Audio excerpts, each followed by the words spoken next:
Hey everybody, welcome to today's Catheta webinar. We are coming to you live on September 4th, 2025. You are tuning in for the third day of the 4-day series on NAHASDA required policies and procedures from your instructor, Cheryl A. Cosley, who's principal of Cheryl A. Cosley and Associates, Housing Consulting and Management Services. My name is Brooke Warrington. I'm the Training and Development Specialist here at the Native Learning Center. We're also thrilled you could tune in for today's webinar. If you could follow along quickly while I read the disclaimer aloud. This webinar provides a summary of fundamental concepts, requirements, and/or procedures within the allotted 90 minutes. The material discussed does not illustrate all possible scenarios that could be applicable.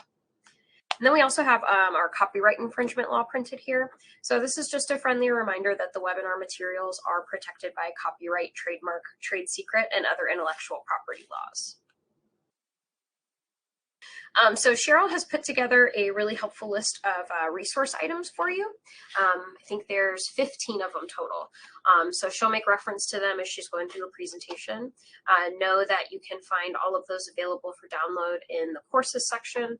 That's also where you can watch the recordings of the past webinars. That's where you can download a copy of the slides. There is a link to the PDF of today's slides in the chat for you already, just so you know. There's also a copy of it in the shared notes section. When you log in tomorrow for the 4th day and conclusion of the series, you'll log in just like you did today and then click on that green banner at the top of the screen, and that'll take you into the webinar.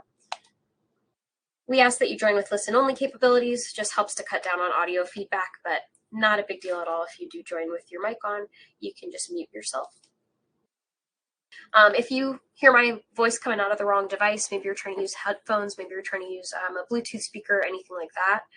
If you click on that little telephone icon at the bottom of your screen, like you see circled, it will bring up a list of all your mic and your speaker devices, so you can select the proper one you want to use. We do, of course, want you to interact during the webinar, even though you'll be muted. We will primarily rely on the public chat. So we do want to, see those questions, see those comments. If you have any tech support issues that I can help you navigate through, you could let us know in the public chat. If you don't already have it expanded, just go over here to the messages panel on the left-hand side, click on public chat, and then whatever you want to say or ask, you'll click in that little box that says send message to public chat.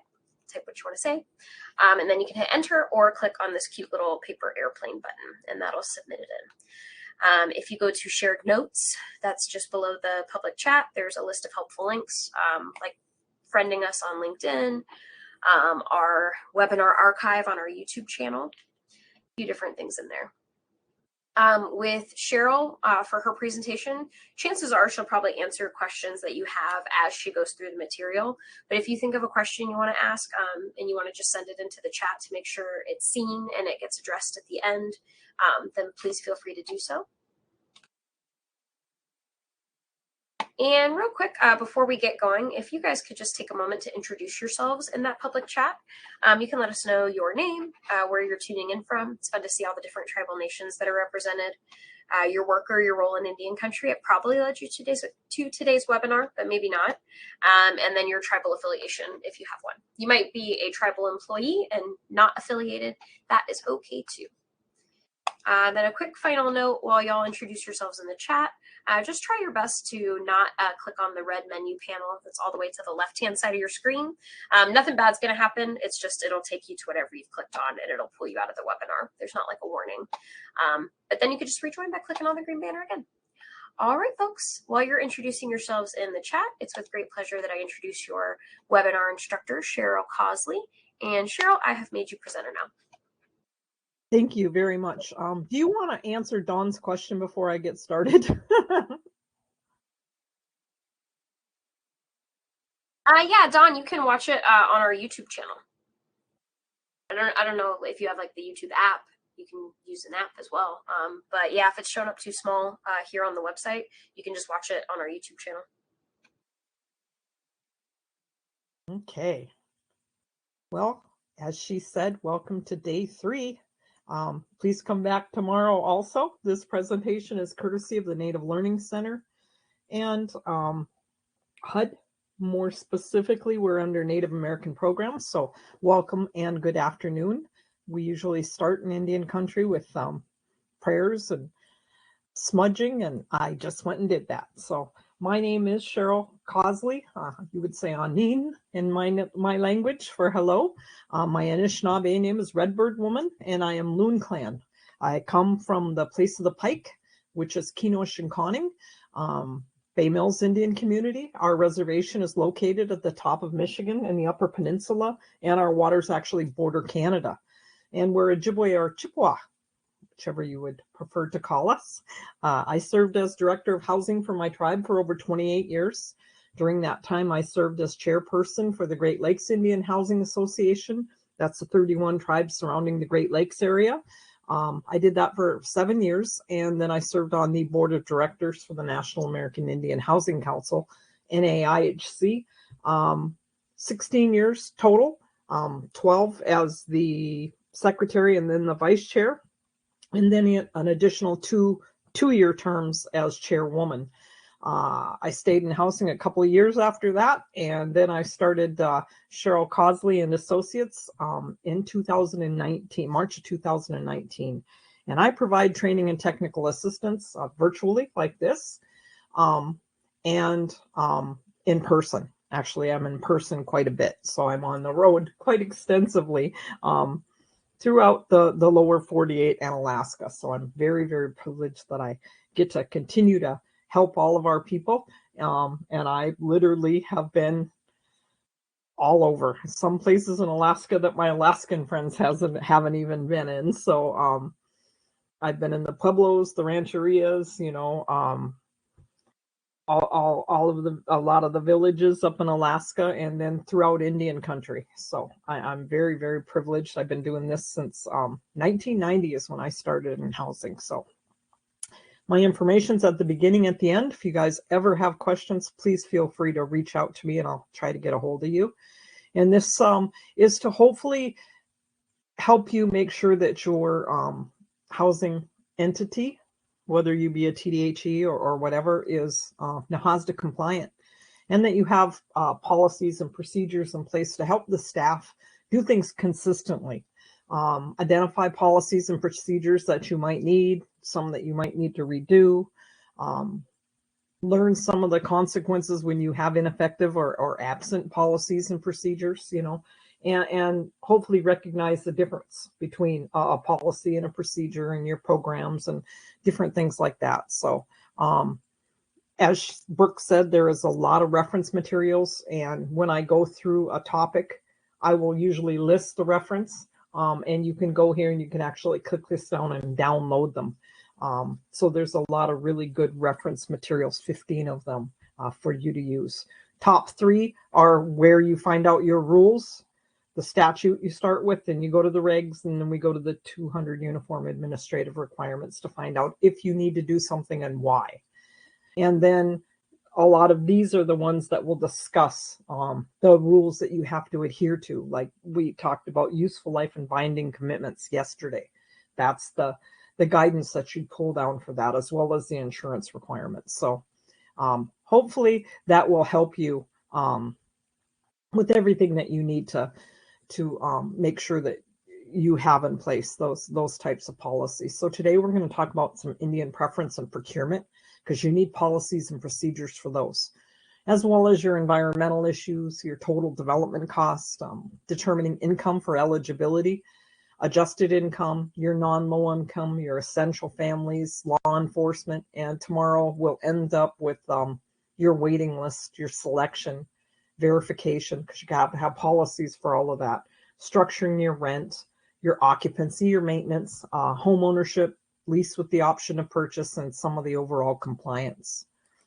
So this module is on Indian preference. We are governed by Public Law 93-638, the Indian Self-Determination Education and Assistance Act. NAHASDA under 1000 refers to it under several sections. 48 Indian tribal preference requirements applicable to our IHBG activities. Requirements applied, what require, preference requirements apply to our administration activities under 50. What apply to our procurement, you can read about that at 1052. What procedures apply to complaints arising out of any of the methods for providing Indian preference? You can read about that at 1054. And then under 120, may a recipient use Indian preference or tribal preference in selecting families for housing assistance? So our projects developed and operated with assistance under 1048 are subject to the following: any contract, subcontract, grant, subgrant pursuant to an act authorizing grants to Indian organizations for the benefit of Indians shall require, to the greatest extent feasible, preferences and opportunities for training and employment to be given to tribally owned and tribal community member-owned businesses. And preferences in the award of our contracts or subcontracts be given to tribally owned and tribal community member-owned enterprises as defined in Section 3 of the Indian Financing Act. So Indian Preference Procurement Policy Essentials, you go to Section 7B of the Indian Self-Determination and Education Assistance Act, read about the notification and documentation, eligibility for Indian preference, determination of ineligibility, your requirements for solicitation notices, providing Indian preference for small purchases, providing Indian preference for sealed bidding, for competitive proposals, monitoring and remedies, award of contract for restricted solicitations, and award of contracts for unrestricted solicitation, and then complaints arising from Indian preference. The majority of these you will need to address either in a policy or in a procedure. That's why we're listing them all there for you. So you're aware that these are areas that you have to make sure that you're compliant. So Indian preference, our grants are subject to 7B of the Indian Self-Determination and Education Assistance Act. Training and opportunities, preference in the award of contracts. You can read about that at 1050 and 52. We have to certify that we have policies and procedures, tribal codes and regulations in place that cover Indian preference. We have to make sure we have preference clauses incorporated into our contracts. We have to let them know about the Indian preference in all of our documents when we send them out originally, so they know that they have to adhere to those. Our program guidance that speaks to Indian and tribal preference is 2013-07. The Employment and Contracting in IHBG acknowledges tribal regulations for Indian preference and procurement. These documents, and if you've taken my procurement classes, you will realize you need to have these documents within your housing entity. You need an Indian preference policy. So if you don't have one, and in this day and age, most of you should have that. An Indian preference qualification application. Why? Because people have to apply for Indian preference. It's just not given to them. Then you're going to need an Indian preference determination letter, because you have to determine them either, eligible or non-eligible, and then tell them why. And then you need a complaints policy for methods for providing for Indian preference. You can pretty much write that policy by going down through the regs. I will give you a word of warning though. One of my clients, because like I said, I go through and make sure a lot of people in Indian country, I'll work with different tribes and things to make sure that they're NAHASDA compliant. And one of them actually shortened up the days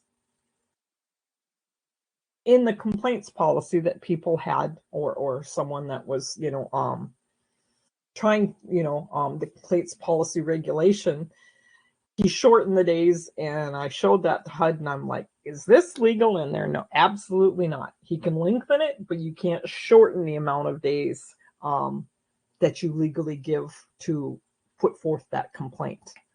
So don't do that. So you need an Indian preference policy. Make sure that you guys know where that is. In your book of policies and procedures, that's one you should have within there, because they'll ask you for it. Your auditors will ask you for it. HUD's going to ask you for that. You're going to need an Indian preference qualification application. you do not rely on, the determinations of someone else. And you have right up, until the award of the contract to say, no, we've decided that you are not, eligible for Indian preference. You don't show or, you're not giving us enough material to be able to make that determination. And then you need a form like this saying that you've either qualified them or disqualified them for Indian preference. And then the preference complaint procedure, which you can pretty much, pull right from here at 1054. That walks you through what has to be in there.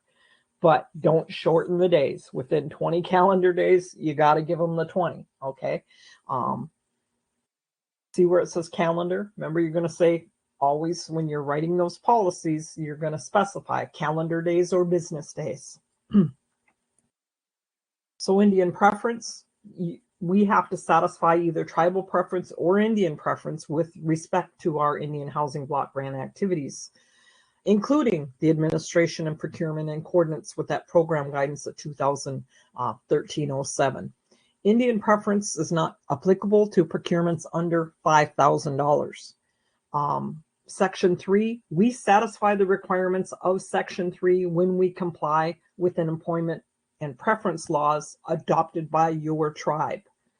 The majority of your tribes have these in place. Get a copy of it. If you can find out when they put them into place, it'll be even better. It's usually, we're going to hire Bay Mills members first, and they'll be last to be laid off. So they can be first in the hiring and last in the, when you have to dismiss or get rid of your employees. So procurement, Indian preference, Section 7B, the Indian Self-Determination and Education Assistance Act. Have to give that preference for Indian organizations and enterprises.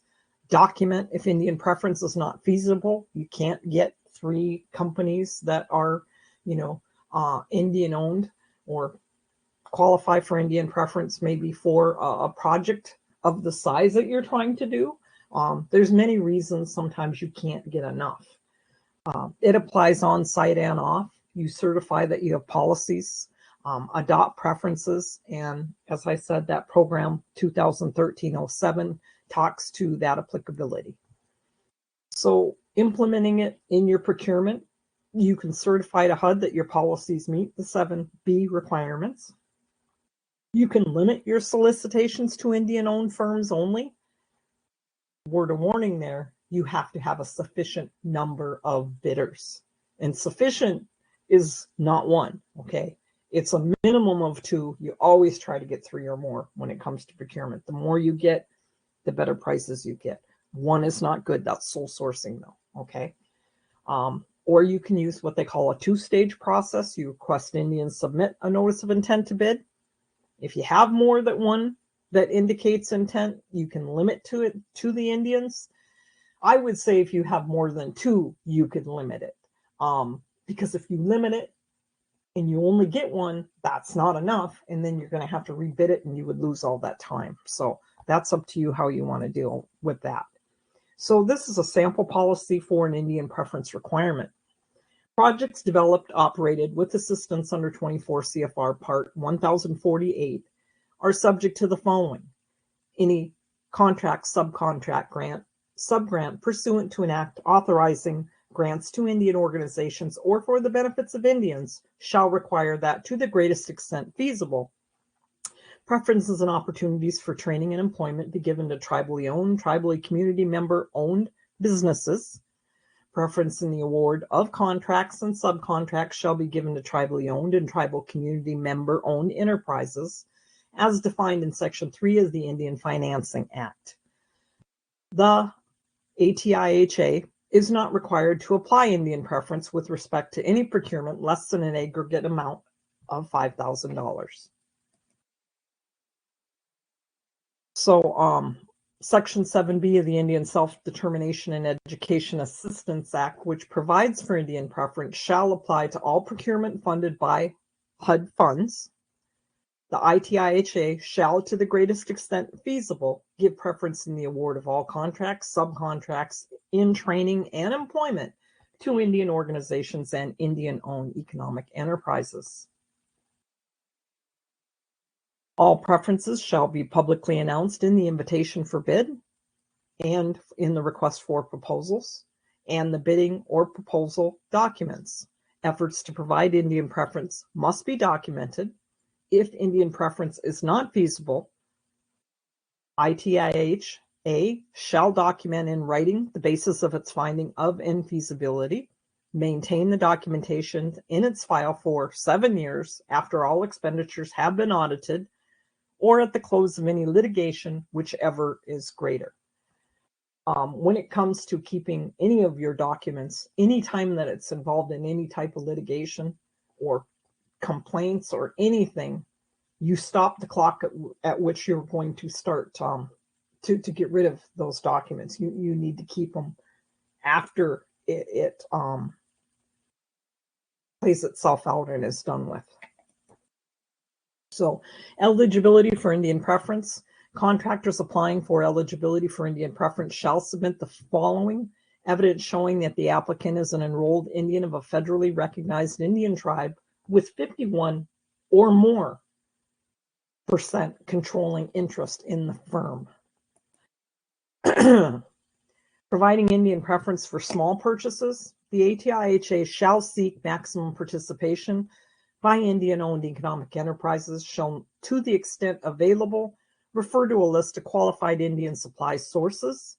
If no quotations are solicited or received from Indian-owned economic enterprises, the ATIHA must include as part of its documentation a statement explaining the reasons for the lack of the Indian participation. As an alternative, the ATIHA solicitation may be unrestricted to allow both non-Indian and qualified Indian-owned economic enterprises or organizations to submit quotes, and an award shall be made to the qualified Indian-owned economic enterprise or organization with the lowest responsive quote. If the quote is within X% of the lowest non-Indian quote and the Indian is determined reasonable, if no response quotation by a qualified Indian-owned economic enterprise or organization is within the X% of the lowest non-Indian quote, award shall be made to the source with the lowest quote. The X factor Indian preference chart is attached to this policy. So those of you that are not familiar with procurement, the X factor is a way when you don't have enough Indian bidders that you can still give preference to a native, and you learn about that in your procurement, the X factor. So requirements for your solicitation and notices. A recipient shall incorporate the following clause into each solicitation for all contracts and subcontracts as follows. The work to be performed under this contract is subject to 7B of the Indian Self-Determination Act. It requires, to the greatest extent feasible, preference for and opportunities, or preference and opportunities for training and employment shall be given to Indians. Preferences in the award of contracts and subcontracts shall be given to Indian organizations and Indian-owned economic enterprises. The parties to this contract shall comply with the provisions of Section 7B of the Indian Act. A two-stage process. It's an intent to apply. Based on the results indicating Indian contractors in the area, you can restrict the solicitation to qualified Indian-owned and operated businesses. If competition is lacking, re-advertise without the limits. If only one bid is received, ONAP approval is required in writing, and you need to comply with TARO if you have that in your area, and or your tribe's requirements for licensing if it's applicable. So the next area is still, in the same realm. It's the procurement. So under 200-318, our general procurement standards, you need document procurement procedures.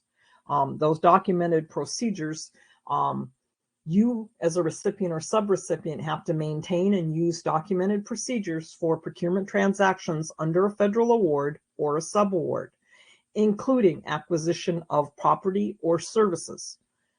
Okay, remember, guys, if you ever try to buy any land, you cannot buy it or purchase it at over fair market value.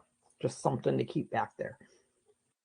You find out it's going to be higher, get a hold of your HUD office and tell them about it and see what they say. So the documented procurement procedures must be consistent with state, local, tribal laws and regulations and the standards identified at 200-318 through 327. Policy requirements, written policies and procedures regarding competition, methods of procurement to be followed, contract cost and price, awarding agency review, bonding, that's at 200-325 and 24 CFR 1026. They provide acceptable methods when there's inconsistencies that exist, your contract provisions, and conflict of interest. Now, your conflict of interest you're going to need in the administration of contracts, and you're going to need conflict of interest provisions in the admissions to your units. So your procurement policy, you're required to establish and follow a written procurement policy. It need not contain detailed working level procedures, but should require establishment of such procedures to carry out your policy. Some TDHEs prefer to combine the policy and the procedures into a single publication for the convenience of your staff. Make sure that your policy is reviewed and updated with proof of adoption of your governing body, okay, whether it be your tribal council or your board of commissioners. Always keep that with your stuff when you get them reapproved. You have to ensure that you treat all prospective sources in a fair and equitable manner.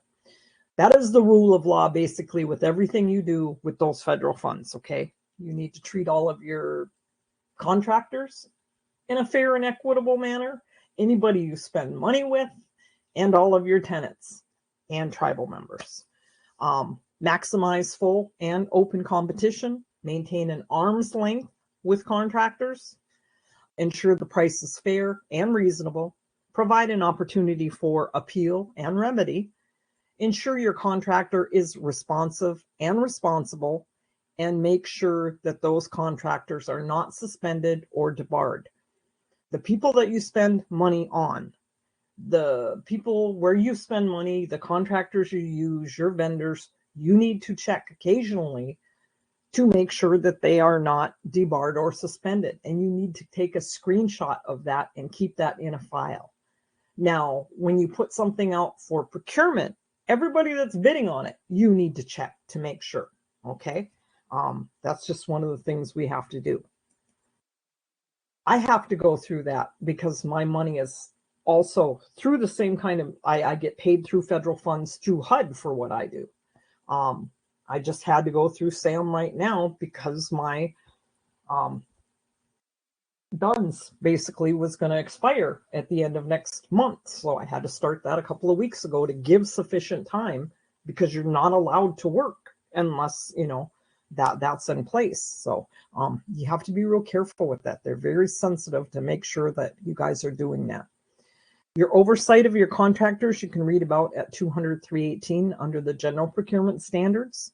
Recipients and subrecipients have to maintain oversight to ensure your contractors perform in accordance with the terms and conditions and specifications of those contracts that you put into place, or the purchase orders. This is another area that I teach in procurement. Your purchase orders are contracts. You make sure that they're filled out, that you have thresholds, and you have a list of who can actually submit and authorize a purchase order. Okay, be careful with those. You should have a policy for that also. Okay, so that's in the same realm. Pre-federal award requirements, contents of your federal awards. So in accordance with the Federal Grant and Cooperative Agreement Act, Our federal award agencies have to identify the appropriate instrument for federal awards to a non-federal entity. For NAHASDA, HUD uses a grant agreement to award block grant funds to tribes and TDHEs. Again, suspension and debarment. Non-federal entities are subject to non-procurement debarment and suspension regulations implementing Executive Orders 12549 and 12689 and 2 CFR 180. Those regulations restrict awards, subawards, contracts with certain parties that are debarred, suspended, or otherwise excluded from or ineligible for participation in federal assistance programs or activities. So, under 2 CFR 200, Subpart D, your post-federal reward requirements, you're responsible for complying with all the requirements of your federal award, which include financial management, investment, cash management, and accounting systems found at 200-302. 303 lists your internal controls. 313 controls your equipment, property, inventory, control, disposition, and retention. Okay. When you sell properties, for instance, it becomes program income. So there's certain steps that we have to make sure that we are, taking care of. And I mean like maintenance properties, things that, you're reselling. Your records retention, it's a minimum of 3 years. Some items you never get rid of. You need a records retention policy. What you're allowed to get rid of, who disposes of it, when it's going to be done, all of that. The financial management system of each non-federal entity has to provide for the following. Under 200, 335, the request for transfer of records. Under 336, the methods for collection, transmission, and storage of information.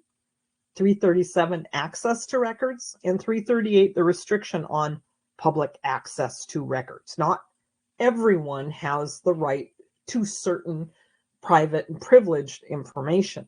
You have to make sure that you have all of that in place. So the procurement sections under 200 were revised in the last about 4 months. Okay.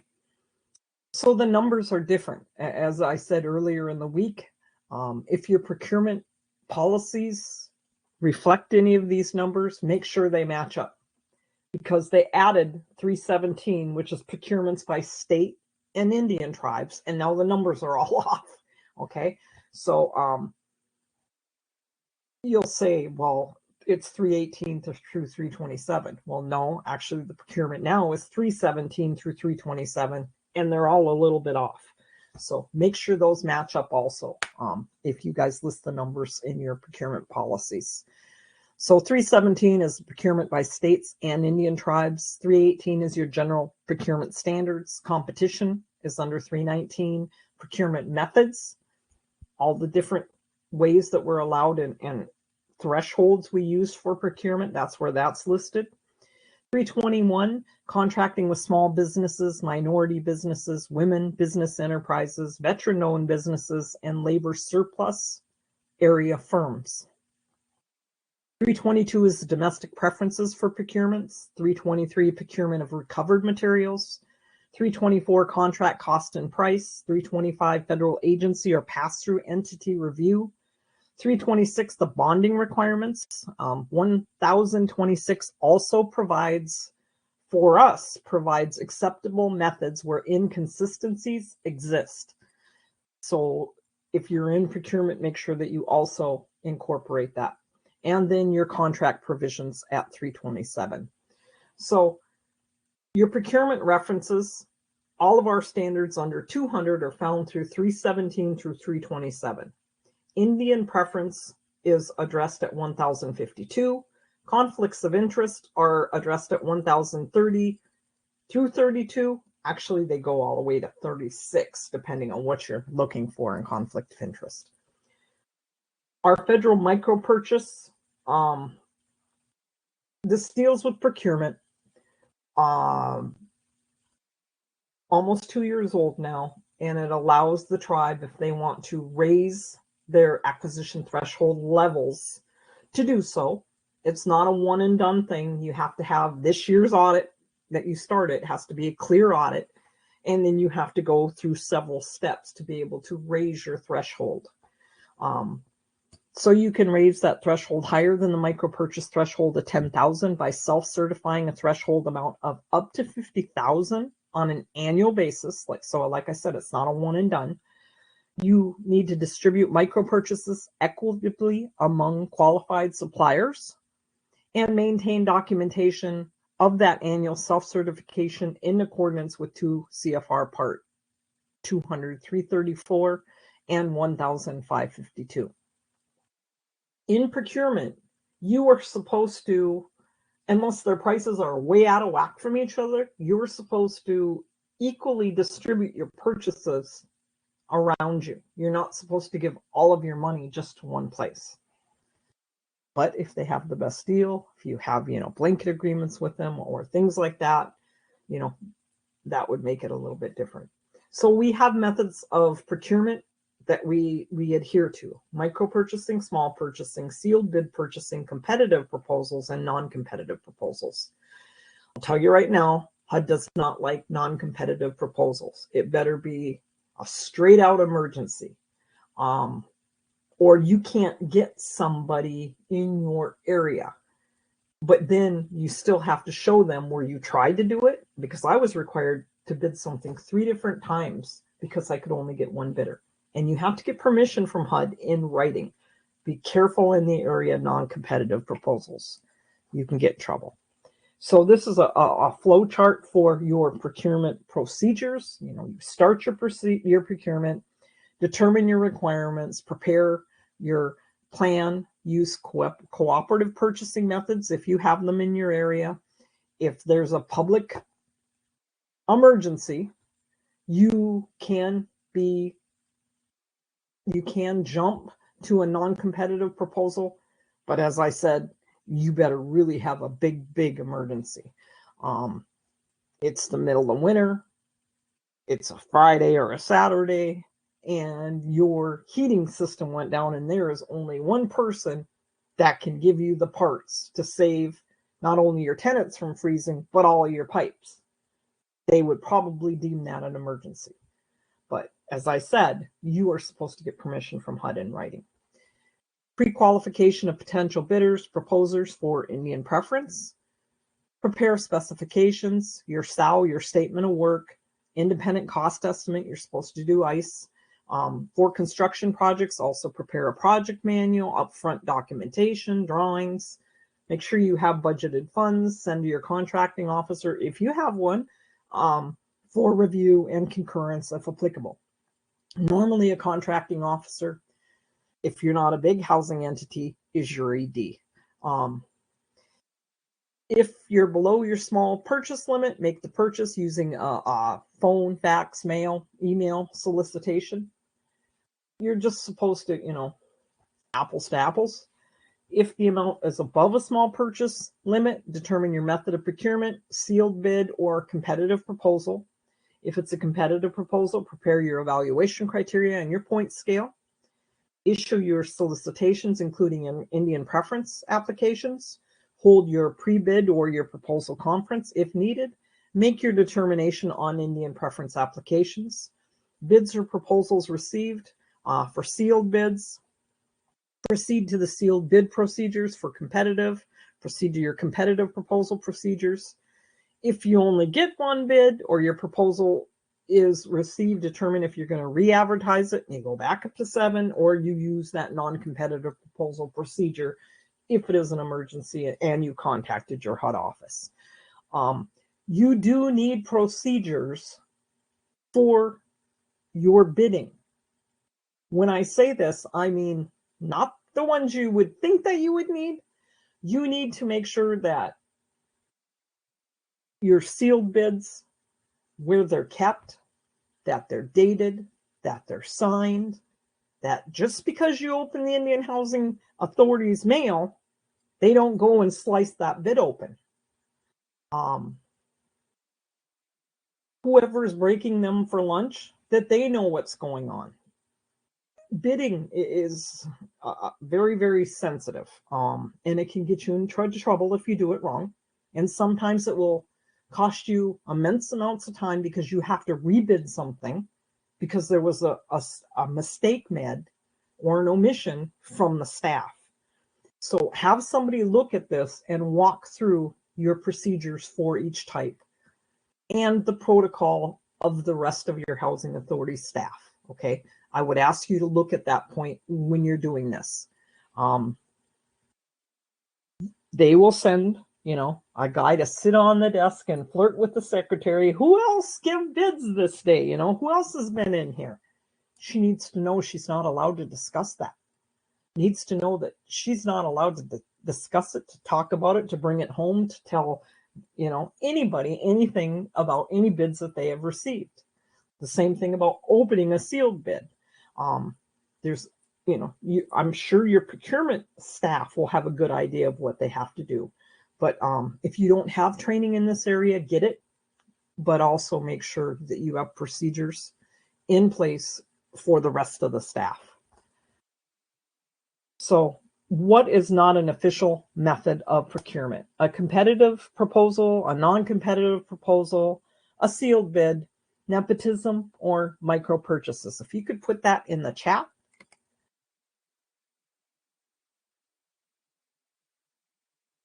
And no, I don't recall Larry Duragon.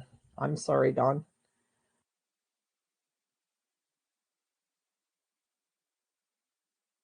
Dakota, I'm sorry if you've left. I'll miss seeing you, but I'll be up your way in about a month. We got 2 answers. Come on, guys. There's a lot of you here. Archie. Alawas Pony in the house. Come on. Hey.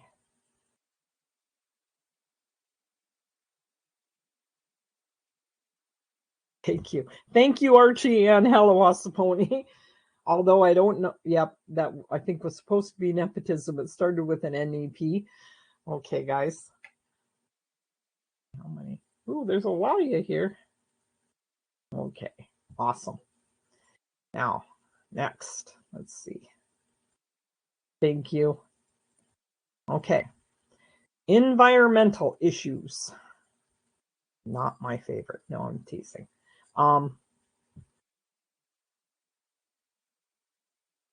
Our key HUD regulations are found at 50 and 58. That's how you would implement NEPA and the related authorities. You have to have administrative and technical capacity to conduct your environmental compliance review. When I work with the tribal councils, I always ask them if they have staff in this area to please lend them to the housing authorities. We have enough to do. This is another area. If they could, send someone your way to help with some of the stuff, it would be usually a really welcomed thing. So you need to conduct your environmental compliance review. If project conditions change, you will reevaluate your environmental findings. Environmental decision-making, legally responsible for the contents of the environmental review and findings. Normally, your tribal chairman is the one that signs off on the environmental review. He's the responsible entity because of the fact that they have to be able to stand up in federal court and defend whatever the contents are there, and implements mitigation issues. Your RE ensures all activities receiving HUD assistance have a written environmental review record. Whenever applicable, your RE must make available for public review a written record of your environmental reviews. You publish and disseminate your notices. You receive and respond to any comments that were given, and you submit it to HUD for concurrence, and then you can request for your release of funds. So you're supposed to do an environmental of some sort, depending on what you're doing in that upcoming year, every year to get your money released. So somebody within your housing entity has to be doing this. And you can pay somebody to do this on your behalf. I went in and helped people with monitoring findings, and this was one of them, especially if you've got a lot to catch up on. But hopefully you can have at least the easy environment when you're not doing building or, disturbing things. Learn about heroes, learn about those, take those classes and have somebody learn this area. When it gets into the heavy duty ones, by all means, bring in somebody to hire them, to conduct that on behalf of your housing entity. Limits on activities prior to clearance. You cannot commit or expend HUD funds prior to receiving HUD approval unless that activity is exempt or categorically excluded, not subject to 58.5. You cannot commit or expend non-HUD funds, so even your tribal funds, on an activity prior to approval if that activity would have an adverse environmental impact or limit your choice of reasonable alternatives, okay? For land acquisition projects, an option agreement to purchase land is allowable prior to HUD approval only when it is subject to an RE determination of environmental desirability and it is of a nominal amount. One exception, when required by 24 CFR Part 42, relocation funds may be committed before approval of the certification. So project aggregation. A functional aggregation activity takes place in several locales or jurisdictions. A geographic aggregation are activities that are functionally different, but are to be carried out within a limited geographic area. A multi-year aggregation is, it consists of series of activities implemented over several years. Environmental studies, development of plans or strategies are all exempt under 5834. Your administrative and management services are, your employment, crime prevention, childcare, health, drug abuse, counseling, etc. is an exempt activity. Payment of principal and interest on loans made or your obligations, or emergency actions limited to protection, repair, or restoration necessary to control or arrest effects from disasters or imminent threat to public safety. So when you go to document an exempt activity, you use HUD's worksheet to document this determination, cite the applicable references to 58.34, identify your specific activities, identify the amount of funds that are involved, document your compliance with your applicable 58.6 regulations, floodplain, coastal resource, runway clear zone. And this would be a sample environmental policy section for us as a recipient.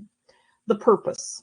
The policy outlines your environmental review responsibilities and procedures of the TDA, ATIHA to comply with 24 CFR Part 58, ensuring that all federally funded projects are conducted in an environmentally responsible manner while adhering to applicable laws, regulations, and tribal values. Policy statement. ATIHA is committed to protecting the environment, promoting sustainable development, and all housing and community development projects. Environmental reviews are conducted in compliance with the National Environmental Policy Act, NEPA, as well as tribal, federal, state, and local environmental laws and regulations. Scope. The policy applies to all projects funded wholly or partially with federal funds, including but not limited to housing rehab, infrastructure improvements, acquisition of land or properties, new construction, demolition activities, and economic development. Key responsibilities. The responsible entity, the RE, certifying officer, environmental review preparer, or partnership, the departments, environmental review process, project categorization, one of those days, consultants and notifications, your preservation office, your SHPO officer, when applicable, public participation, notices of findings posted in compliance with Part 58 to allow public comment, mitigation measures, identify and implement mitigation measures to minimize adverse environmental impacts, Records of environmental considerations, REC, documents all observations, findings, and actions in the ERR. And then you have compliance with 58.5, enforcement and non-compliance, record keeping, and approval. Short and sweet. HUD will do your environmentals for you, or you can choose to do them. Should you decide to have HUD do them, it takes longer, and you have to send them everything anyway, okay? And they're still not in the office full-time yet, as that I know of. So the majority of tribes undertake this themselves. They learn how to do it, or they hire somebody to do that on their behalf. Like I said, if you're doing a lot of building, probably hire somebody to do that. If you're not doing any building, you probably do that, yourself. So this is on module is on your total development cost. So we have to build moderate housing. 1,156 through 162 speak to limitations on cost and design. There is a PIH and notice that came out in 2024-28. It is the most current TDC. If prices, because of tariffs and different things, affect the price of lumber, you'll see another one come out probably quicker than normal. That's what happened with COVID. Anybody that remembers COVID, a lot of our estimates and things proved to be a lot higher than when we originally, got those documents. Depending on how long ago you got your estimates, they could have went up quite a bit. And, you might need to contact your HUD office and say, hey, do I need to go redo this, or what do you advise that I do? So the PIHN notice is 2024-28. It's the current TDC. It's provided for 1 to 5 bedroom units within every tribal area. So your tribal area is in there. The purpose is to limit the cost and design to moderate standards. They don't want you building pools. They don't want you building elevators. They don't want horse barns on your houses. Establishes the maximum amount of funds that can be used on a per unit basis. It applies to all housing assisted, acquisition, new construction, reconstruction, rehab, homebuyer assistance, and model activities. So 2024-28 includes the updated schedule for maximum amount of funds that may be used in affordable housing, and it applies to all residential new construction, rehab, and acquisition activities.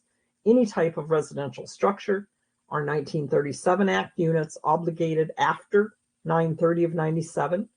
It covers your tribally recognized land base, does not apply to off-site infrastructure cost, covers dwelling unit construction cost and associated site grading and utilities within 5 feet from the structure. Okay, it breaks it down exactly what you count and what you don't within the document.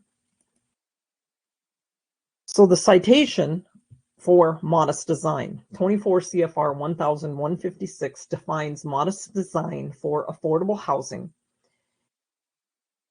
as housing that is of a size with amenities consistent with unassisted housing offered for sale in your tribe's general geographic area to buyers who are at or below the area median income.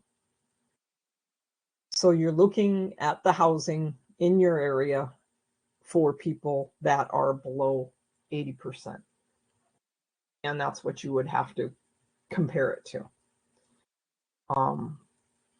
This is a sample policy statement. The purchase price of the home shall be set at an amount to be determined by ATIHA based on construction costs not to exceed development costs, amortized over 30 years at a fixed interest rate. ATIHA shall build and or rehab homes and or structures in accordance with the modest design requirements as specified by HUD in 24 CFR Part 1156. The total development cost will be allocated as follows. 25% for project planning and administration, 75% for construction, excluding off-site infrastructure. All costs shall be tracked by fund, project unit, and any other code required to track those costs. So your budgeting includes expenditures from all sources of funds, includes all costs, your administrative, planning, financing, site acquisition, on-site utility development, site development project, profit and design. You have to maintain records to show cost per unit is within those cost limits, okay? If you're not doing it, pull that out, bring it to your ED and say, are we doing this? Because if we're not, we need to. Don't blame me. No. Sample policy statement.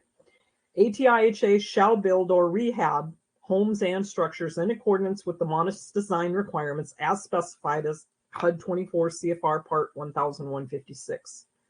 Total development costs will be allocated, again, at 25% for project planning, administration, and 75% for construction, excluding off-site infrastructure. All costs shall... I already did this. I hit the back button. Sorry. So your total development cost, recipients are encouraged to establish and adopt written housing standards for moderate housing within your community.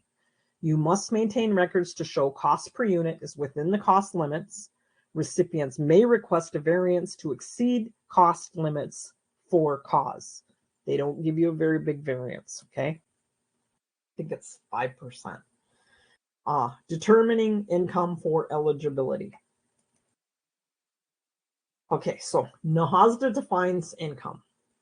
The term income means income from all sources each member of that household has, as determined in accordance with the criteria prescribed by the Secretary, except the following amounts, which may not be considered as income under this paragraph. Any amounts not actually received by the family, any amounts eligible for exclusion under Section 1613 of the Social Security Act, any amounts received by any member of the family as a disability compensation under Chapter 11, Title 38, United States Code, or dependency and indemnity compensation under Chapter 13 of such title. What families are eligible for affordable housing activities? The following families are eligible for affordable housing activity. Low-income families. A non-low-income family may receive housing for assistance in accordance with 1110. A family may receive housing assistance on a reservation or Native Alaskan area if the family's housing needs cannot be reasonably be met without such assistance, and the recipient determines that the presence of that family on the reservation or Native Alaskan area is essential to the well-being of Native American and Native Alaskan families. So you need an essential families policy if you're going to do that, and you need to make sure that you deem them, their needs cannot reasonably be met without your assistance, and that you deem them essential. Low-income family. Your low-income family means a family whose income does not exceed 80% of the median income for your area as determined by the Secretary, with adjustments for smaller and larger families, except the Secretary may, for purposes of this paragraph, establish income ceilings higher or lower than 80% of the median for the area on the basis of the findings of the Secretary or the agency that such variations are necessary because of prevailing levels of construction cost or unusually high or low family incomes. So I've seen basically all three of those examples. In the wealthy parts of Massachusetts, they've got high incomes all the way around them. You get into some parts of the Dakotas, they've got low incomes all around, median incomes. You get up into Alaska, and it costs so much to ship and fly and barge in the properties to build or even rehab or, the maintenance you have to fly a plane out in some places to do, drives up costs. So all three of those conditions. Median income, the term median income means with respect to an area that is the Indian area, the greater of the median income for the Indian area which the Secretary shall determine, or the median income for the United States. So PIH Notice 2024-07 provides updated instructions to you as recipients on how to calculate annual income for the purpose of program eligibility. It covers adopting an income for purposes of eligibility, and it's a definition of income, excuse me. NAHASDA includes NAHASDA's definition of income, updated federally mandated exclusions, income verification, reaffirmed NAHASDA adjustments to gross income for the purposes of determining the house payment, and reiterates requirement to develop written policies. You identify the definition of income the recipient is going to utilize, whether it be Section 8, census definition, or IRS definition. You must indicate within your written policies that govern eligibility, admission, and occupancy the definition of annual income that you will use. The regulations at 1010 provide grantees with the option to choose any one of those following three. They also allowed you to use the definition that ATIHA will utilize and compare the Section 8 definition, the census definition, the IRS definition, and utilize the definition most advantageous to the applicant or most advantageous to ATIHA. If you should have done that, if you should have used that definition, be prepared that when HUD comes in and they do their monitoring, they look at your calculations to make sure that you did them all three ways, and that is truly what you pick. So you effectively, by using that definition, tripled your work. If you utilize that definition, or if you use Section 8 definition because of the HOTMA, I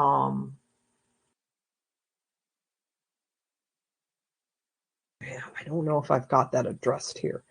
HOTMA gives you until originally December 31st of last year. Right now, you have until December 31st of 2025 to conform to the new HOTMA rules for Section 8. It changed a couple of areas.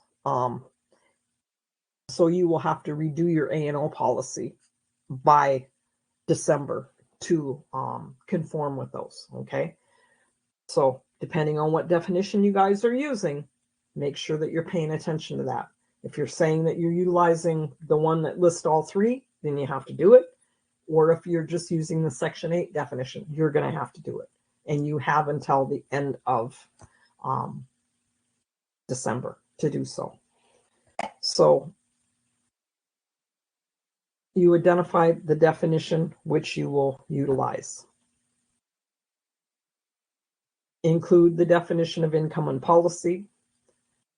NAHASDA defines income as income from all sources of each member of the households as determined in accordance with the criteria prescribed by HUD, excluding the amounts not actually received by the family, those same ones that I just went through. 1613 for your Social Security, any amounts as disability compensation under Chapter 11. There is a notice, also Veterans Affairs. You can see the PIH Notice 2011-15, but in the addendums of 2024-07, this will give you all of the current amounts that you would not count that are exempt, okay? Updated federally mandated exclusions are in the attachments. 24 CFR 1128 also requires the recipient to verify the family is income eligible based on anticipated. Families' annual income may not exceed the applicable income limit. They're required to provide income documentation to verify this determination. You must have income verification policies in place. Okay, so that's why we're speaking to this. Your A&O policy is really, really one of the most important documents that you guys have. So make sure that it's up to date. Maintain the documentation on which the determination of that eligibility is based. You can require a family to periodically verify its income in order to determine housing payments or continued occupancy consistent with locally adopted policies. The other reason you want to do that is because you have to prove that you're not overcharging them.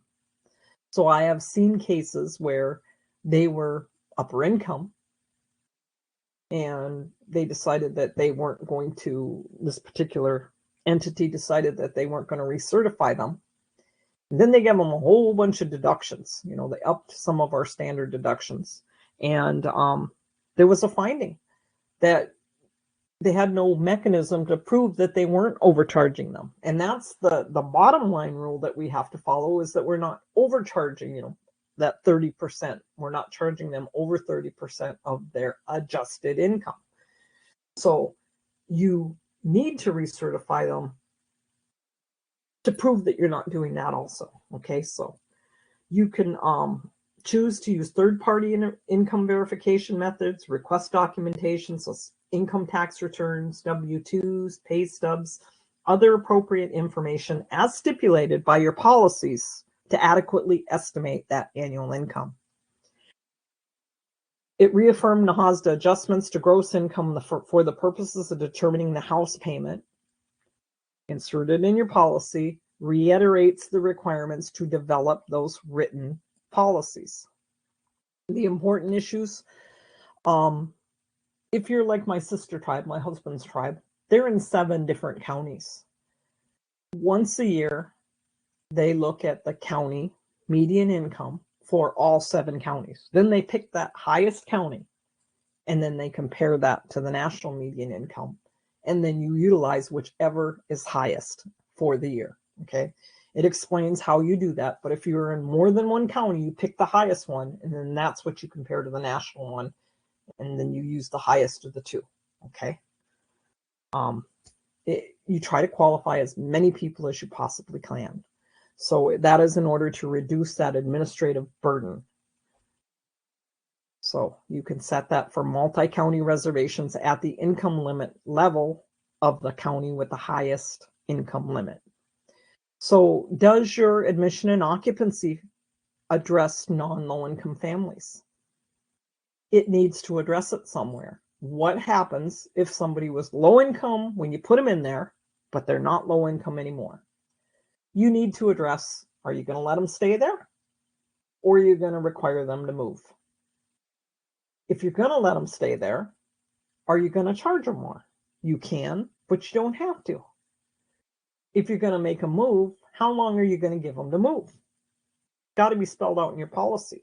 Give them at least 90 days. You know, it takes a long time to move a house, find a house, sign a contract, whatever you got to do.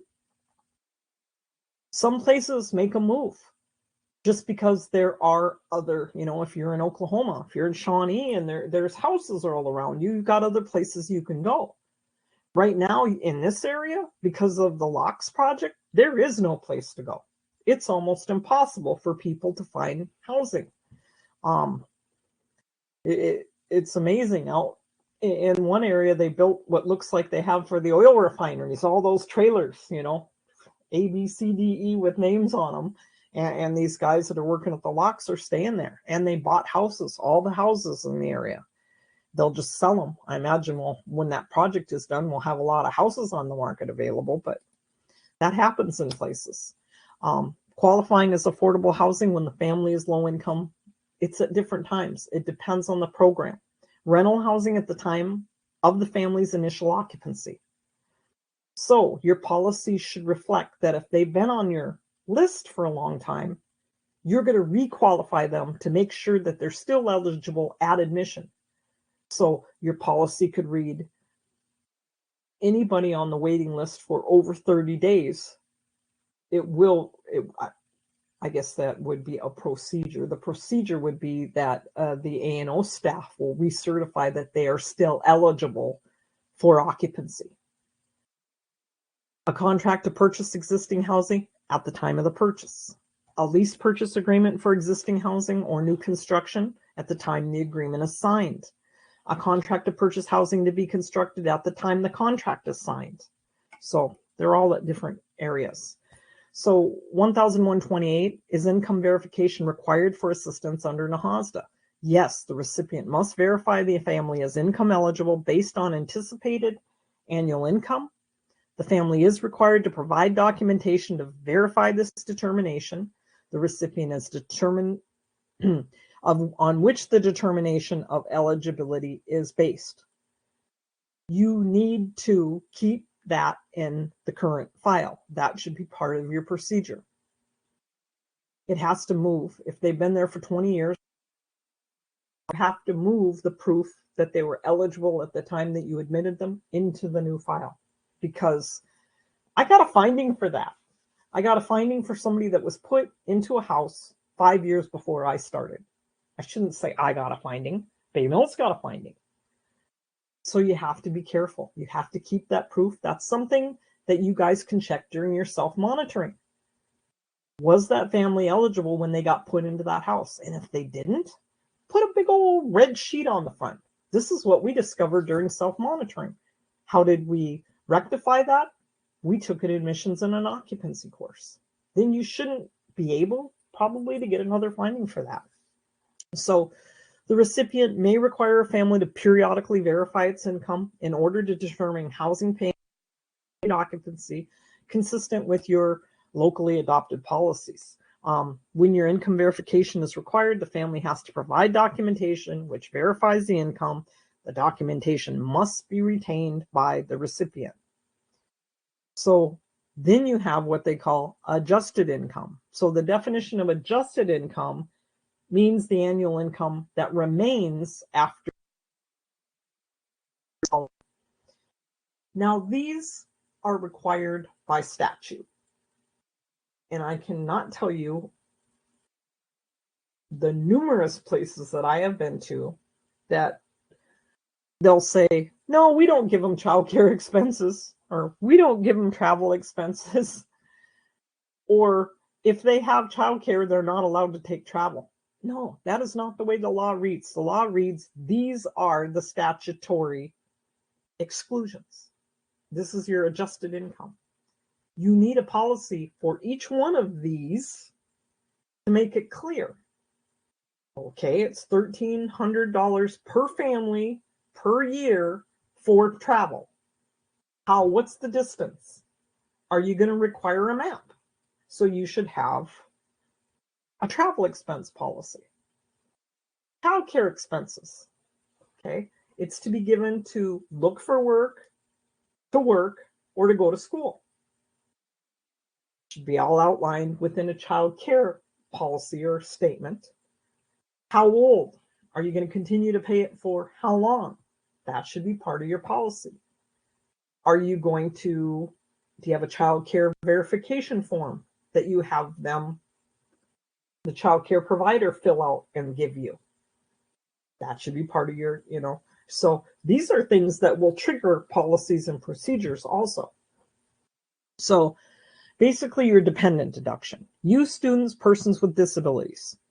$480 for each member of the family residing in the household other than the head of household or the spouse, okay, or the co-head. They can never be considered for a dependent deduction of any sort, okay?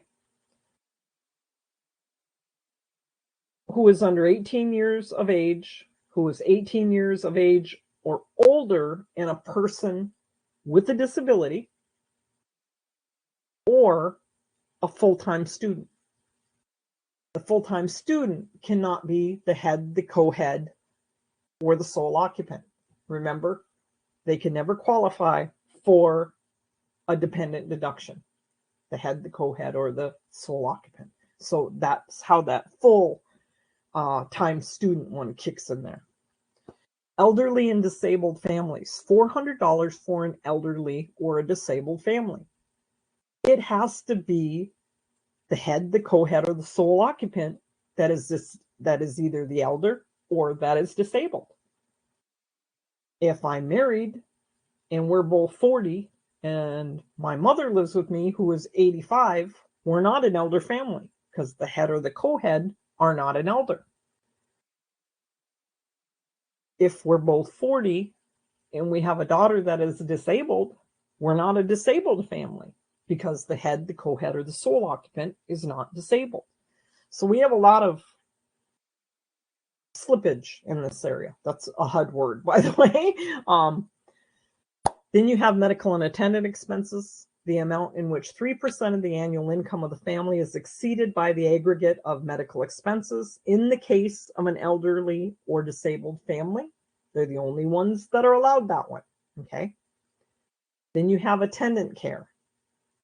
Attendant care, they are not a dependent, but you don't charge them or count their income, okay?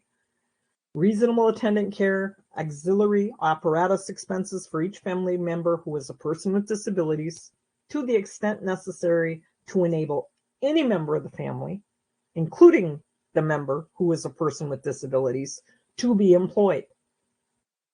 Employed, not volunteer, okay? Child care expenses to the extent necessary to enable another member of the family to be employed or to further his or her education. So they say that you're supposed to make sure that there's not somebody in the house that could be watching them. Please be reasonable with this one. If you've got a 20-year-old or 25-year-old in the house, but they bartend or work at the casino till 2 o'clock in the morning, they can't provide childcare at 7 in the morning. They're going to be sound asleep. Okay, just because there's a body there doesn't mean they're able to take care of them. Earned income of minors, the amount of any earned income of any member of the family who is less than 18 years of age. Travel expenses, excess travel expenses not to exceed $25 per family per week for employment or education-related travel. Could be your traveling nurse. You need to define, I required a Google map. Show me from your house to your place of employment or the college that you're going to,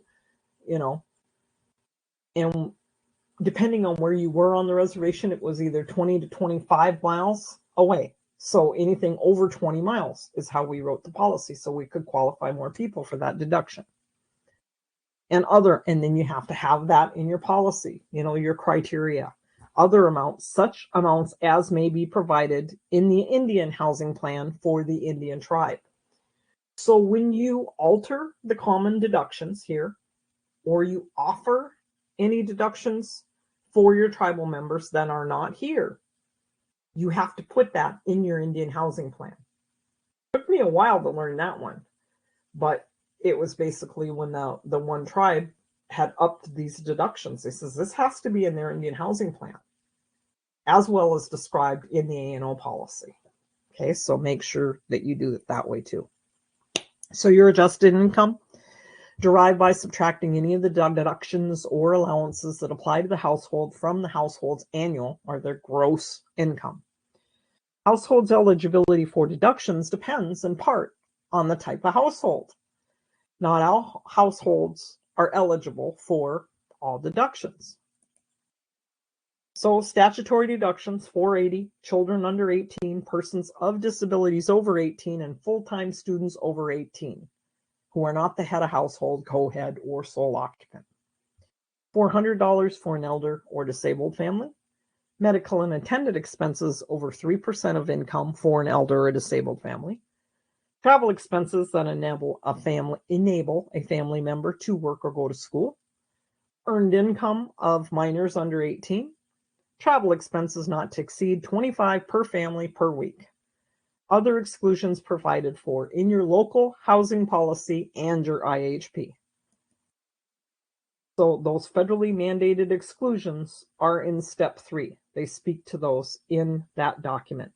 The most recent federally mandated exclusions was published January 31st of 2024.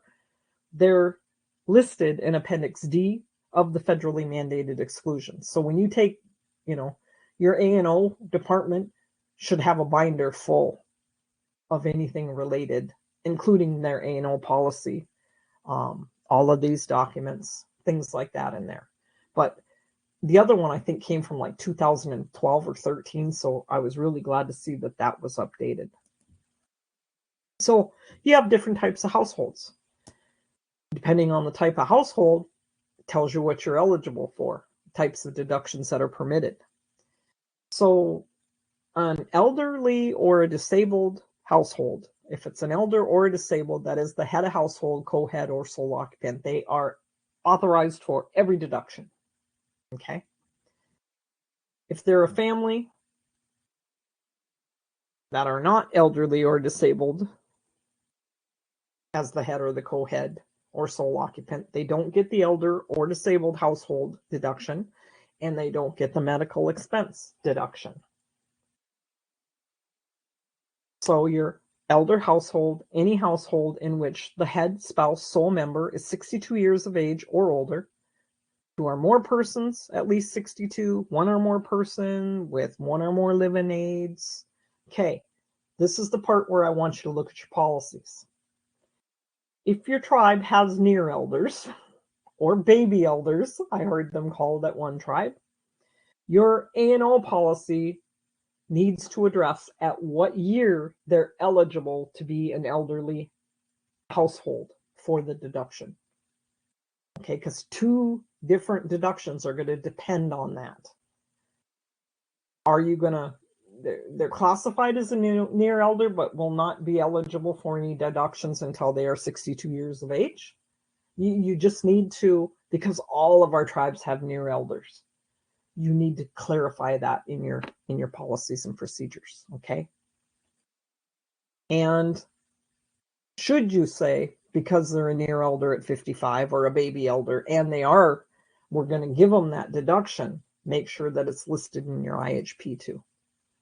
So the rules for the full-time student, as long as they are not the head, the co-head, or the sole occupant, they are qualified to get a $480 basically dependent deduction. And then if they work, and they're still, this is a full-time student, okay?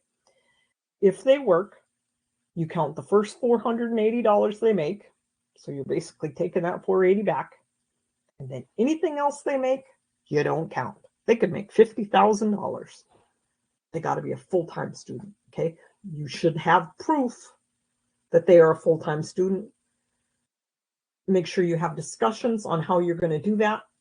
You might require something from the school. A lot of people used to look at the parents' tax deductions. My son started working full-time at the age of 15, the day after he was old enough to work on the res. Started over at the casino. He probably was 17, maybe 18, when he decided, oh, I can make a lot more if I file my taxes myself. So I lost that deduction at a very early age, and there's a lot of smart, little native kids out there that probably think the same way. So you might not make them, be on their parents' taxes, because not all parents make them do that. Have a full-time student verification form anyway, but that should be in your policies and procedures, how you're going to verify all of that. Same thing for your child care. Enables a family member to be gainfully employed to further his or her education. The amount deducted should not exceed the employment income. If they're making Indian tacos and selling them at the tribal office, and they make $300 selling Indian tacos, they can't charge $400 in childcare. They can, if they made $300, they can charge $300 if they paid that much. But that's, they hit that ceiling. They can't charge more than they've made. The amount is not paid or reimbursed. It's just a deduction. Child care expenses incurred to permit a family member to work must not exceed the amount earned by the family member made available to work during the hours for which the child care is paid. So you need to also, if they're selling Indian tacos during this period, you shouldn't be paying for child care at this time. You kind of have to make it correspond. And you should have a child care verification form of some point. But you're going to need a policy and procedure for all of this stuff, for your essential families, for your moderate income families, for your child care verifications, for your excess travel. You might have to work on your A&O policies a little bit more. Excessive travel, the allowance for the benefit of families who must travel long distances to and from work or school. Important to remember, this allowance can only be allowed for excessive travel for employment or education purposes. Allowance must be reasonable, may not exceed $25 per week for the entire household, not per traveler. A $1,300 per year maximum. Make sure your criteria is in your policy. So then you have your non-low income people. You should or have, you're going to need to develop a non-low income assistance policy, a moderate income checklist policy, and a policy regarding placement of law enforcement, should your governing body want to do that, a procedure for tracking your 10% authority, if you're going to do that. All of those contingent upon your governing body wanting to operate or offer these programs, and all of these are governed by PIH Notice 2014-02. Because of the fact that some of them you must charge them more. They're not allowed to receive the same amounts. So for instance, if it was down payment assistance and you give $15,000 out and they're over 80% of median income, they might only qualify for $7,500, So your non-low income families, you have to determine the family's housing need cannot be met without your assistance. They cannot receive the same dollar benefit as a low income family. You must describe how the housing assistance is calculated, and you need a non-low income assistance policy. Okay. So, the rent, including home buyer payments under a lease purchase agreement to be paid by a non-low income family, cannot be less than what you charge for a non-low income family. Other assistance, including down payment to non-low income families, cannot exceed the income of a family at 80% of median income divided by the income of your non-low income family. So for a rent payment, your income of your non-low income Indian family, they make $88,000, okay? Your income of your low income family is $75,040. You divide the $88,000 by the $75,040, that comes out to 1.17. You multiply that times the rent for perhaps a 3-bedroom house. $1,200. 1.17 is $1,200. So the rent for your non-low income family, using that calculation, would be $1,404. So they're charged at a different rate. Same thing for your down payment assistance. If it's $10,000, your family, that's over 80%. You take the income of your non-low income family at $75,040, divided by the income of your non-low income family at $88,000. That comes out to 85%. 85% times the $10,000, which you offer everybody else for down payment assistance, comes out to, they would qualify for $8,500. So this is an area where we have a lot of slippage yet in Indian country. They're either not checking and the people are over income, or they're over income and you're allowing it, but you're not calculating how much you can give them. And it's all spelled out in that document. But you need policies for all that. Then you need policies for your essential families if you're going to have them. Determining that the family's housing needs cannot be met without your assistance. Determine that presence is essential to the well-being of your Native Alaskan or your Indian families. And examples of essential families, teachers, healthcare providers, other professionals. Your essential families can receive assistance if the family's housing need cannot be met without your assistance.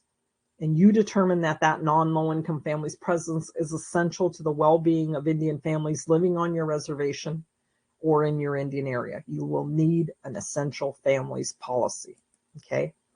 Something like this. And what you need for your determination of need could be, the conditions of the house, or there is no housing, incomplete bathrooms, lack of water pressure, pet infested, how the houses are that they're in or in the area, incomplete bathrooms, that they're homeless, that they're residing with, in a hotel. Documentation could be denial letters, property. So you write that for your need. that can almost mimic your moderate income policy. Families desires a residence in the immediate area near the family.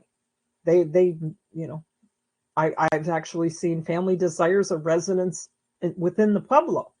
They don't want to be off of native lands. They want it on the reservation. They want it on the pueblo, So you write your own, medical, law enforcement, maybe they're a marshal, military personnel, whatever. So continued occupancy. If a rental or home ownership family was low income at the time it entered the program, subsequently becomes non-low income, maybe you're going to allow them to continue to participate in the program. You have to decide if you're going to charge them more. You need to address that in your A&O policy. Law enforcement specific provisions, okay? It has to be an arresting officer. Employed full-time, federal, state, county, tribal, other unit of local government sworn to uphold the law and make arrest. Have to be an arresting officer. Or violations of federal, state, county, or tribal law. In addition, the program must determine the presence of that law enforcement officer will deter crime. We use this provision. Have them put their squad cars out where everybody can see them. It deters crime. Okay? The law enforcement assisted can receive the same benefits as low income, and they don't count towards your 10% authority. Essential families and law enforcement don't count on that 10% authority that you have to track. So what families are eligible under 1004? Low income. A non-low income can receive housing assistance in accordance with 1110 if their need cannot reasonably be made without your assistance, and you determine the presence of them as essential to the well-being, or that it could deter crime, depending on what you're putting them in there under. Okay. Do we have any questions? And if not, we will see you tomorrow. And Brooke's got something for you to fill out. Thank you for getting tangled with that word too, my girl. I'm not the only one. Thank you so much, Cheryl, for an incredible day 3 of 4. And I'm sure that we'll see everybody back for the conclusion of the series that'll happen tomorrow. Same time, same place. Just log in like you did today, and you'll click on that green banner. I have put a link to the webinar feedback survey. It is different each day of the series. So even if you've completed it one of the other days, it would be great if you could do it today as well. It takes about 3 minutes, lets us know what's working, what we can improve upon. And they are anonymous, so you don't have to, have any kind of anxiety about your name or your email being connected to anything. We just want the feedback. As I mentioned before, we hope you'll come back for day 4 of the series. This will be the conclusion of the policies and procedures series. Day 4 of 4, same time, same place tomorrow. So that's 2 p.m. Eastern, 1 p.m. Central, 12 p.m. Mountain, 11 a.m. Pacific, and 10 a.m. Alaska. You can catch this as well as our other recorded webinars on our YouTube channel. There's a whole playlist called Cathedra Webinars Archive. They're also linked in the course pages, but I know some of the recording shapes are a little bit wonky on there. Know that if you click on the video in the website, it's going to take you to YouTube, or you could just go directly to the YouTube. Either way, whatever works best. We hope you can check out our other upcoming training events. They are posted to our various social media. We're on Facebook, Instagram, LinkedIn, and Twitter. And if you're a podcast listener, we have an in-house produced one, the Hope I Think a Native American podcast, and you can listen to that wherever you listen to your podcasts. But that is all we have for you today, folks. Miranda had a question during the webinar and another one now, Cheryl. Okay, I'm going to copy and paste her question that she sent me into the chat also. Okay. You can see it. Because it's not in the public one. Here we go. Okay. And she asked about a policy, and I've got her emailing me. Okay, perfect. It's probably the same thing I'm putting in here. All right, awesome. So again, y'all, I'm going to put the webinar feedback survey link into the chat for easy access. And then there are other helpful links in that shared notes section. There's a link to our YouTube, a link where you can get on the email list so you know when we have webinars happening, all that good stuff. Okay. But otherwise, that is all we have for you today, folks. I hope you have a fantastic rest of your Thursday, and we'll see you tomorrow. Exactly. Thanks so much, Cheryl. I'll talk to you soon. Okay. Bye-bye. Bye.